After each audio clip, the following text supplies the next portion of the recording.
Saturday. We name-dropped Auguste Escoffier on the show this week, and so today's Saturday Classic is our episode on him, which I was shocked to realize had not already been a Saturday Classic. This originally came out on August 28th, 2018. You think that because I invoke him at every opportunity. We hope you enjoy.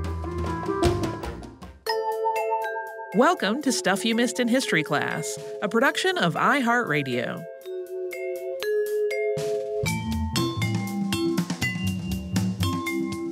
Hello and welcome to the podcast. I'm Holly Fry. And I'm Tracy V. Wilson. Okay, so we are officially into fall and winter, at least in our hemisphere. Yep. And for a lot of cultures, this is a season where there are a lot of holidays and celebrations that often involve super delicious things. So this seemed like a good time to finally do the episode that I had more or less promised that I was going to do back when we talked about Chef Marie-Antoine Carême. So we are delving into the man who followed right after Carême and became known as the King of Chefs, Chef of Kings, Auguste Escoffier. And if there are any chefs in our listening audience, they already know about Escoffier. He is that important to basically everything involving professional cooking at this point.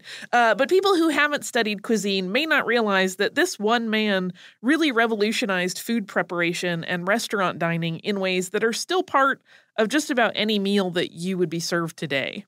Georges Auguste Escoffier was born on October 28th, 1846 in Villeneuve-Loubet, France, and that's in the country's southeastern shore. His parents were Jean-Baptiste Escoffier, who was a blacksmith, and Madeleine Sivat.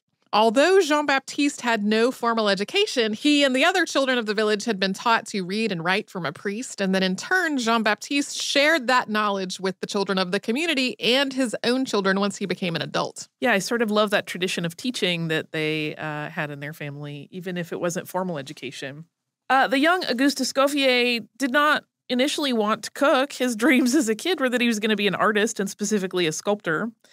But there was some early indication that he was curious about things that happened in the kitchen. This happened when he watched his grandmother make herself coffee.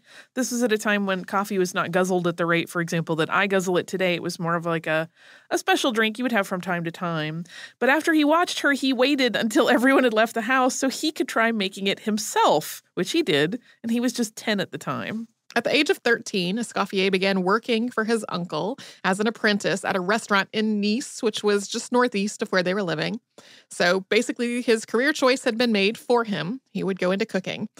And so he headed into Le Restaurant Français to begin learning in 1859, and he stayed at his apprenticeship there until 1863. And early on, he realized that while cooks weren't especially highly regarded, he also saw the potential of the job, and he decided, also very early on, that he was going to work as hard as he could to, quote, improve the standing of the kitchen chef.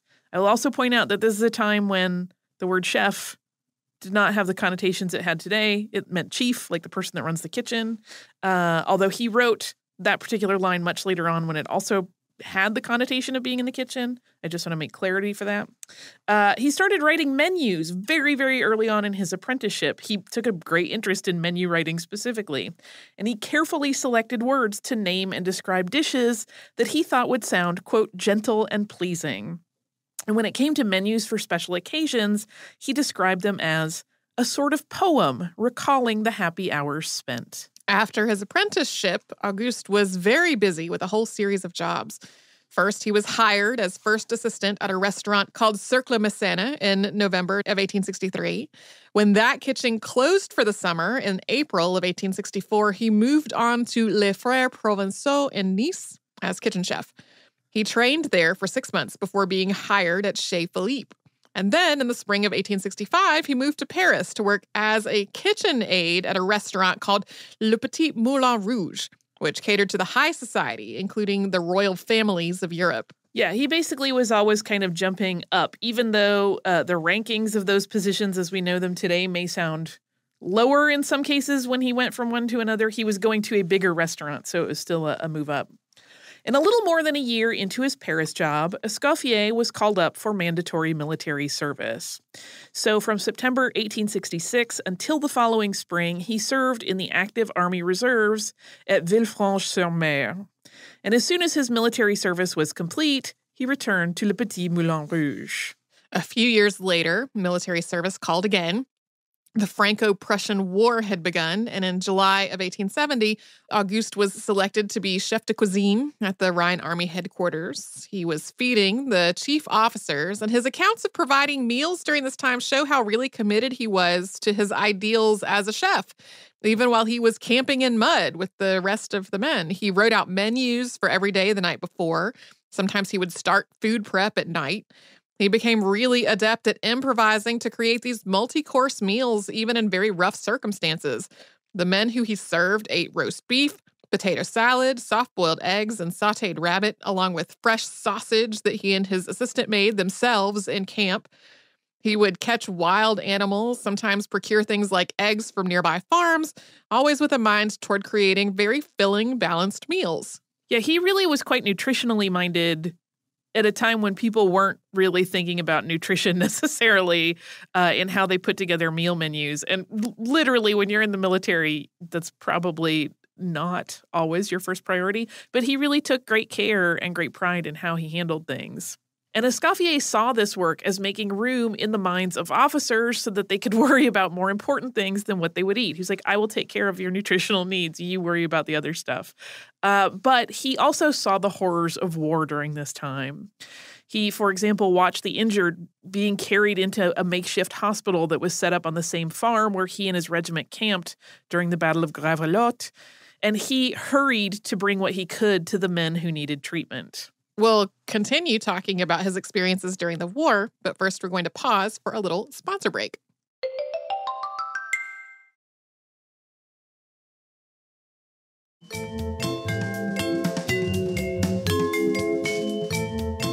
As the war stretched into months, rationing began to impact the menus that Escoffier prepared. Horse meat was used to supplement because beef was unavailable, but even so, the chef was keenly aware of the drop in his ability to provide for the nutritional needs of the men that he cooked for. On October 28th of 1870, which was his 24th birthday, Auguste Escoffier became a prisoner of war when the French surrendered after the siege of Metz. He remained a POW until the end of the war, although his skills let him move out of the camp proper and into a kitchen role.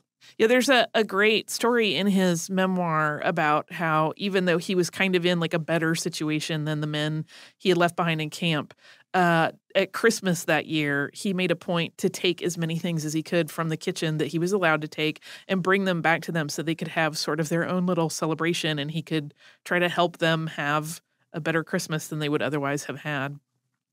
And after the war ended, Escoffier moved into the role of chef de cuisine at the Hôtel de Luxembourg in Nice. But in spring of 1873, he was back at Le Petit Moulin Rouge as chef de cuisine. And he parlayed his success there into a side business for himself when he bought a small grocery in Cannes called Le Faisan Doré. That means golden pheasant. And he bought that in 1876. And over the next 2 years, while he continued to work at Le Petit Moulin Rouge, he renovated the store and added a winter dining room to it. He moved into running his new business full-time in 1878 after the end of the summer season at Le Petit Moulin Rouge. That August was really busy for him. He got married to his fiancée, Delphine Dafis, and he did that in between the two jobs. But after only 2 months in his new venue and his new marriage, his father-in-law suddenly died. That meant that he took on a lot of responsibility, and to help the family get through the strain of this period, Auguste gave up his little fledgling shop in Cannes to take more stable work in Paris. He became the general manager of La Maison Chevet, but he worked there only 8 months before a new opportunity presented itself, and that was chef de cuisine at the new Café-Restaurant du Casino, which was, as the name suggests, part of a larger luxury casino property. And Escoffier had been hired simply to get the restaurant up and running, and he did this job admirably. This is something he did throughout his career after this, where he would kind of come in and set up a new restaurant, and then he would go back to his regular thing, and the restaurant would continue on its own. But he did this so well with the casino and restaurant that when they had a press event to promote this new luxury entertainment complex, all of the reporters there were way more interested in Escoffier's food than any other aspect of the business that they were trying to talk about. After the casino, while working as the restaurant manager of the Grand Hotel in Monte Carlo, Auguste Escoffier met Swiss businessman César Ritz. It was 1884, and Ritz was already a successful hotelier, but he didn't quite have the name recognition that he would have later. Ritz wanted an expert in the food service end of the hotel industry, and Escoffier really fit that bill. So when Ritz began managing the Hôtel National in Lucerne, Switzerland, he eventually hired Escoffier on there. But their partnership in business truly cemented when Ritz became the manager of London's Savoy Hotel, and he brought Auguste right along with him. So in 1890, Escoffier took charge of the kitchens at the Savoy Hotel. Ritz was hired at the Savoy to fix its problems. It had only been open since 1889, and while it was glamorous and beautiful, it was managed really terribly and it was facing bankruptcy. The hotel offered an a la carte menu in the restaurant, but the chef that had been in charge had really only managed fixed-price menus where all the courses were part of one order. Handling the different supply and prep needs of a kitchen that had more items in play on the menu was a really different skill set, and it just had not gone well. Escoffier, though, was excellent at this, and he walked into a mess, but he straightened it all out. Yeah, he claimed that the day that they got there, and he was like, I can't imagine why anyone would do this, but I'm like, maybe angry on the way out, that all of the kitchen equipment had been broken and all of the food stores had been damaged in some way. Like basically someone was really angry on their way out the door. And so he had to call around to chef friends and be like, do you have stuff I can borrow today? And so he got through that first day. He said he didn't even have salt to begin with, but he got through that first day with the help of the chef community. And then the next day, he kind of got all of his contacts with suppliers and got everything right and could move forward from there. And Escoffier instituted a number of processes to get the hotel's restaurant running smoothly. So often when high-profile London clients would want to book a dinner party, for example, they relied on the maître d'hôtel to make decisions on the food because the French menus were sometimes a little daunting for them. And Escoffier began keeping copious records of what they served at each meal like this, so that if the same person booked another high-end dinner party with them at a later date, they could be sure that they would never serve them the same meal twice and they would always be getting different dishes. Everything about the restaurant was examined and optimized to attract the best possible clientele. Even the lighting was really carefully designed to be soft and glowing so that their customers would look their absolute best while they were eating there. Royalty, heads of state, the wealthy and the famous all flocked there as Ritz and Escoffier put their mark on the place. It was during his early years at the Savoy in 1893 that Auguste Escoffier invented the dessert peach melba in honor of prior podcast subject Dame Nellie Melba, although it didn't appear on a menu for a number of years. Yeah, we'll talk about when it pops up, but he made it basically specially for her one night, and then he always remembered it and used it later. And it was also early on in his Savoy days that Escoffier made charity a priority for his kitchen. So when he first started working there, he was visited each morning by two nuns from a group called Little Sisters of the Poor, asking for things like coffee grounds or tea that could potentially be brewed a second time, or for crusts of bread. And these they would take back to what was essentially a poor retirement house. And the chef was inspired by them to incorporate giving into the kitchen's normal routine. So first, he always made sure that he had some good, clean supplies to give to them. He would always make sure the food was as high-end as he could possibly manage and always very clean. But he also instructed his staff to save any cuts of meat that they could during preparations for banquets and set it aside just for the Little Sisters. For example, when they served a dish like quail to a large group, they'd normally only be serving the breast, and that meant the legs could be given to the nuns, along with instructions on how to prepare it for the people they were feeding. Since the Savoy's banquets were often really huge affairs, this was a substantial amount of food to donate, but it was also a substantial amount of food to otherwise be wasting. Yes, he was not a fan of that kind of waste when people were hungry. Escoffier continued to do this through his whole career. Yeah, he basically instructed his people, like any cut of meat that was edible but was not considered like high-end enough for some of their fancy meals, he would be like, okay, you know where to put it. And they just had a place in the kitchen where they would always put those things. At the end of every night, everything that was edible went to the poor, and then they started each new day fresh. Escoffier also engaged in this wonderful little bit of devious ingredient renaming while he was at the Savoy. So He had prepared frog legs many times as a chef in France, but he also knew that the English thought this whole idea was gross and that they often mocked the French for eating frog. And he was adamant that frog meat was a very fresh and light-tasting option, and it was easy to digest.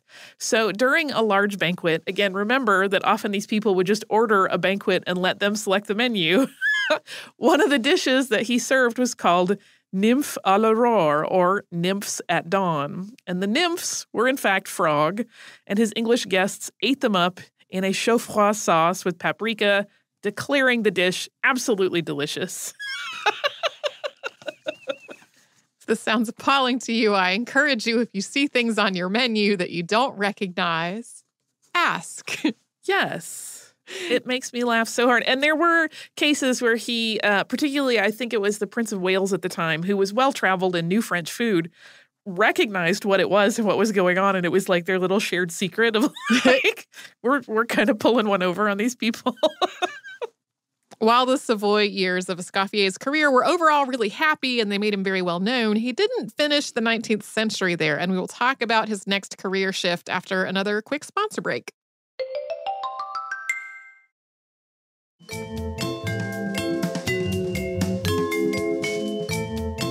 In 1897, things started to unravel at the Savoy for Ritz and Escoffier. So throughout their time with the hotel, both men had worked side jobs opening new hotels and restaurants. And per Escoffier's memoir, a misunderstanding over the nature of these side businesses led to him and his partner Ritz being fired. In recent years, journalist Paul Levy has made the case, based on documents which he's come into the possession of, that in fact, the two men were taking kickbacks from suppliers and stealing from the hotel's supplies to an exorbitant degree. Part of this was because Ritz was also working on some other projects, and he would have potential business partners from those projects come to the Savoy, and they would feed them sumptuous, very, very expensive meals without charging, of course, for them. And so that was kind of considered part of this theft. Because Ritz was also signing agreements that made him in charge of like large development projects, some that would bear his name eventually. So this is part of the problem. Descendants of Escoffier have challenged these claims, but we wanted to make sure we mentioned it at least. And regardless of the reason for their sacking, Escoffier and Ritz moved into a new venue, the Ritz Hotel in Paris, named for César Ritz, which opened on June 5th of 1898. This is all the same kind of stuff that if you work for a big company today, when you have to take your like business ethics and compliance training. It's absolutely similar. All that kind of stuff. Yeah. Once the Paris Ritz was up and running, Escoffier and Ritz both returned to London in 1899 to work at the brand new Carlton Hotel, while Escoffier's career before this involved constant shifting around, either seasonally or just to take better jobs. He stayed at the Carlton for over 20 years. And on the menu for the opening of the new hotel's restaurant was peach melba, appearing on a menu for the first time. And for the record, a lot of the clientele from the Savoy chose to follow Ritz and Escoffier over to the Carlton. In 1903, Escoffier wrote what is probably his most famous book, Le Guide Culinaire, which he co-wrote with Phileas Gilbert and Émile Fatou. And this book, which is still in print, by the way, became the Bible of French cooking, but really cooking in general in terms of restaurant cooking. And it features recipes for all possible courses. It's laid out in a narrative form that shows dishes in the order that they should be prepared and served. And Auguste saw the need for such a book because he saw that the restaurant industry was growing and that it was increasingly important for chefs to be able to manage kitchens that served huge numbers of guests. And there was not, at this point, formal training for it. He saw this writing as, quote, a work tool more than a book. He was adamant that even though it had more than 5,000 recipes, it was incomplete. He knew that the industry would always be evolving and progressing, and that any new edition of the book would need to be updated to reflect all those changes. He also thought the basics would remain constant, and he thought he could write what would be, in essence, a foundation document that chefs could use for years and years to come. And he was 100% correct, because most chefs that run restaurants today have a copy of this book somewhere. When the 50th anniversary of Escoffier's professional career loomed in 1909, his colleagues took up a collection with the intent that they would use the money to buy him a piece of art with it. But when Auguste Escoffier was told how much money had come in and that they were planning to do this, it was about 6,000 francs. He asked that it instead be donated to a retirement home that took care of elderly chefs who had little or no money.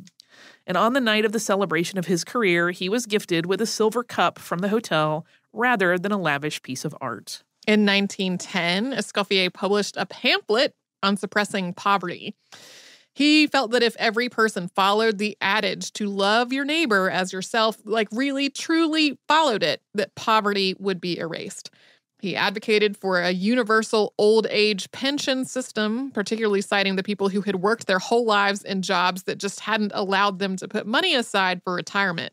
Yeah, because he had worked in the service industry his entire life, he had been very keenly aware that the people that were kind of at the lowest levels in any organization and were getting paid the least were often working the hardest, and he thought their work was just as honorable as anyone else's and that they should not have to rely on charity in their elder years to get by, and that there should be some sort of system put in place to make sure that all people had an equal shot at a lovely retirement. Starting in 1911, Escoffier started publishing a magazine, which came out monthly called Le Carnet d'Épicure. That's a gourmet's notebook. And he published that magazine for 3 years. And his hopes were that it would spread knowledge of French cooking to other countries and in turn would help French tourism. But when World War I began, the magazine was put aside. Also in 1911, a fire started in one of the elevators at the Carlton Hotel that did an estimated 2 million francs worth of damage. There weren't any fatalities, but all of the rooms were damaged. Escoffier rallied the staff, and the restaurant was immediately open and serving meals. The rooms that they could rent out to guests could not be filled for a while they fixed things up, but the restaurant, at least, could continue to bring in a little bit of money. In 1912, Escoffier participated in what I think is a fabulously interesting dinner with his friends from a club that he had formed called La Ligue des Gourmands. And Escoffier created a menu that was served simultaneously to club members in restaurants throughout Europe. So each kitchen prepared all of the dishes as outlined by the famous cook. And then, according to Escoffier's memoirs, throughout the continent, at the same time, 4,000 people were eating the same meal. And during this event, called the Dîner d'Épicure, Escoffier received telegrams from friends and fellows, some of whom were very famous, taking part in this celebration and marveling at what a wonderful thing it was. While his magazine was underway, Escoffier also published a book titled Le Livre des Menus, or the Book of Menus, in 1912. And as we said, once the war began in 1914, things changed. His magazine ceased publication. But Escoffier also faced rationing and shortage issues, not unlike when he had been a cook in the military. But this time it was his job not to feed soldiers, but to keep a luxury restaurant running despite those shortages. And to that end, he once again got very creative with menus. So he increased the use of venison, eggs, and bacon, among other non-rationed food ingredients. And he made contact directly with fishermen so that he could get fresh seafood without having to go through the rationed markets. And he substituted cocoa butter for dairy butter, which was not available at the time. He kind of, through this, really started getting a sense of what we would call today farm to table, where he was like, oh yes, fresh directly from the supplier is the best way to go. And he had always been excellent at improvising when faced with problems of supply, and it really served him well during these lean times because he created some very, very beloved dishes. He also kept on with his philanthropic work during the war. He created a support committee to help raise the funds for the families of staff that had been sent to the front to fight, and he distributed the funds that were raised on a weekly basis. He also hired more staff than he really needed to try to keep families afloat, and he worked to make sure that when men returned from fighting, they could once again find a position at the Carlton. On November 11th, 1918, when the armistice was announced, the hotel's restaurant was almost immediately booked to capacity with reservations for people who were eager to celebrate the end of the war. And so with 712 seats booked for the night and food restrictions still in place that limited his options, Escoffier got very, very creative indeed. So for the main dish that night, he combined all of the various meats he had on hand in a mincer because he didn't have a whole lot of any one meat. And then he mixed that result with a pâté and bread and that had been soaked in cream so it was soft. And he made what he called little mignonettes, so they were almost like a French meatball. On the 1-year anniversary of the armistice, Escoffier was awarded the Legion of Honor, and he became an officer of the order in 1928.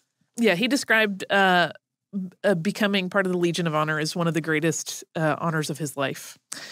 And Auguste Escoffier, after the war, was tired, and he retired from running kitchens in 1921. He has this unique distinction of having never worked for a private household in his career as a cook or chef. But even after he and his wife Delphine moved to Monte Carlo for their retirement, he continued to write books about cooking and running a kitchen professionally. And in his writing, he codified a lot of the innovations that he had implemented during his long career. He wrote about the importance of sanitation and kitchen safety and his Brigade de Cuisine system of kitchen management, which is organized military style, with the chef de cuisine, which is the chief of the kitchen, as the leader, and all the other positions ranked below that one. He also wrote about something that we mentioned earlier in his first book of serving meals one course at a time, because prior to that, the standard practice had been everything hitting the table at once, and then people just knew to eat them in order. And he also outlined his method of canning vegetables, which was new. That was something he had pioneered in response to rationing during his time in the military. And he also was entirely ahead of his time when it came to healthful cooking. I mentioned already that he thought about nutrition in a much broader way than most people did. And as you may recall from our Marie-Antoine Carême episode, France had shifted to less decadent cooking trends over time after the French Revolution.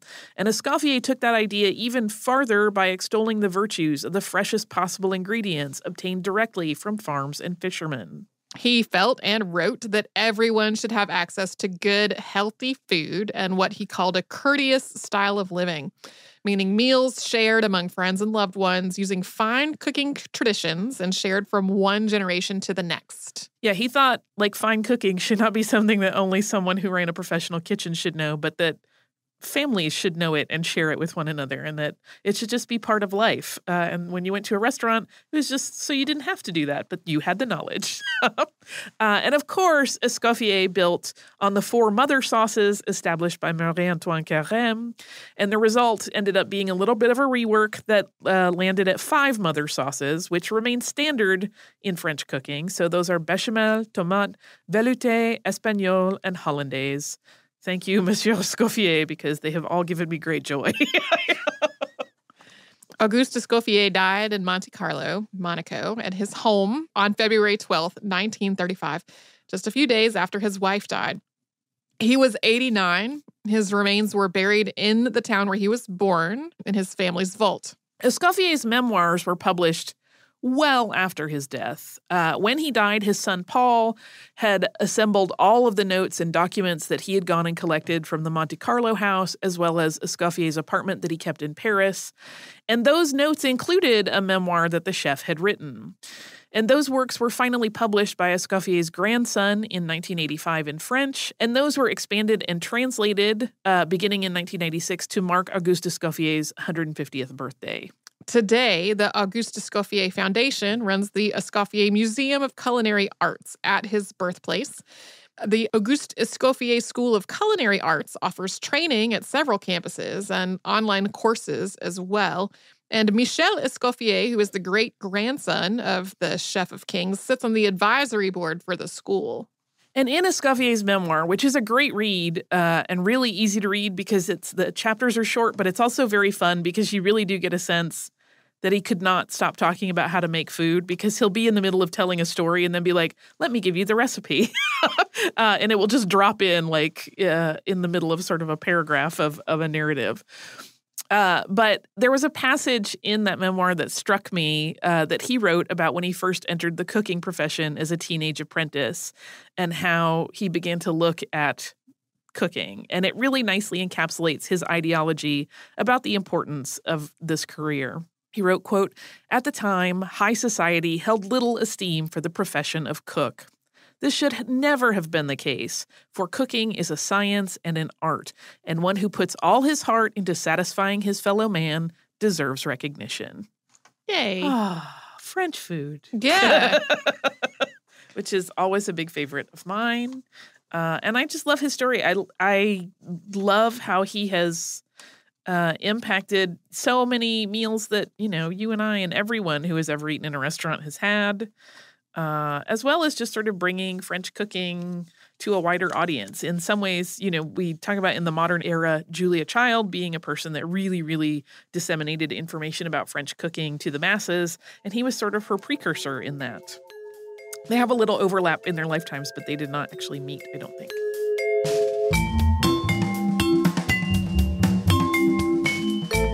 Thanks so much for joining us on this Saturday. Since this episode is out of the archive, if you heard an email address or a Facebook URL or something similar over the course of the show, that could be obsolete now.